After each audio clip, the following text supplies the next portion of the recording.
maintenant, voilà, c'est le Fola Esch qui est en tête de ce championnat. Qu'est-ce qu'il va falloir faire pour empêcher cette équipe d'être championne? Il faut gagner tous les matchs. Voilà. Alors, on connaît la rivalité qu'il y a ici entre la jeunesse et le Fola. Qu'est-ce qu'il va falloir faire pour empêcher le Fola d'être champion?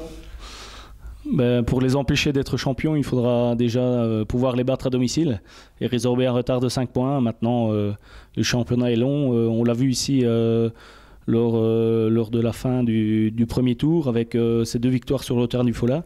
Maintenant, c'est un tout autre championnat, donc j'espère que tout le monde va jouer son rôle et que ce sera palpitant jusqu'à la fin du second tour. Qu'est-ce que je crains? C'est surtout cette période-ci où il y a beaucoup de doutes, pour la simple et bonne raison qu'on n'a pas pu travailler je veux dire, dans des conditions optimales, et les certitudes s'en ressentent au niveau footballistique, pour la simple et bonne raison qu'on a fait 3 entraînements sur terrain en herbe. Donc ce seront des conditions tout à fait autres en championnat, et un entraîneur a besoin de certitudes. Donc on est vraiment un peu dans des perspectives je veux dire aléatoires. Maintenant voilà, l'enthousiasme, le talent des joueurs et le travail fourni me satisfait. Donc je sais que tout le monde est à la même page au niveau des conditions d'entraînement. Donc maintenant, voilà, on va essayer de perfectionner ça dans les semaines à venir pour pouvoir je veux dire, combler ce petit retard footballistique qui nous manque actuellement. Vous avez évoqué cette difficulté à déverrouiller ces blocs soudés ici au Grand-Duché. Vos craintes dans les prochains mois, qu'est-ce que vous craignez par rapport à votre équipe? Dans quoi il ne va pas falloir tomber?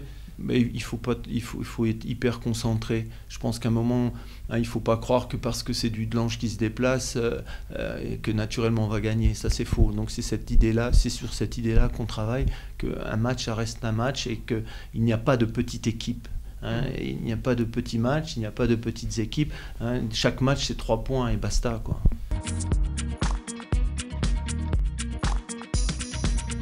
À l'heure où on parle, on ne sait pas encore si la journée de dimanche va se disputer, mais un match de reprise face à la jeunesse, est-ce que c'est un cadeau empoisonné, ou alors voilà, on est tout de suite dans le vif du sujet?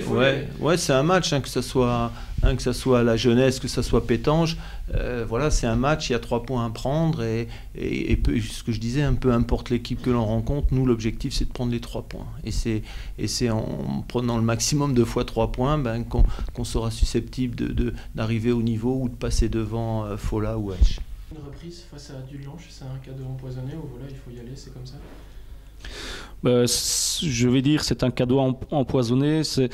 Pour moi c'est motivant. Je vais dire jouer Dudelange dès le premier match, on se doit d'être au top tout de suite.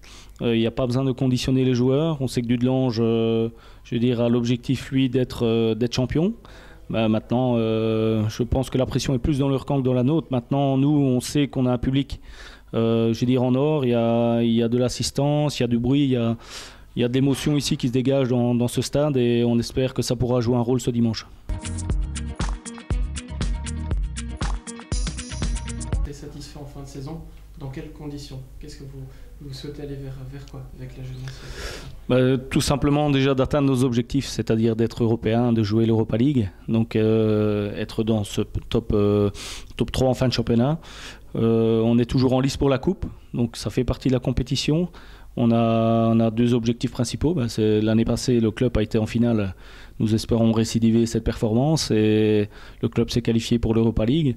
Maintenant, l'appétit vient en mangeant, donc si on arrive à reproduire ce qu'on a pu faire lors du premier tour, on peut rêver à beaucoup de possibilités. Maintenant, le chemin est encore long, il y a encore beaucoup de travail, mais les perspectives sont positives. On a tout gagné, je pense que Didier l'avait dit au début de saison, et on a 2 titres à défendre, et voilà, et donc il faut faire aussi bien que la saison passée. Point.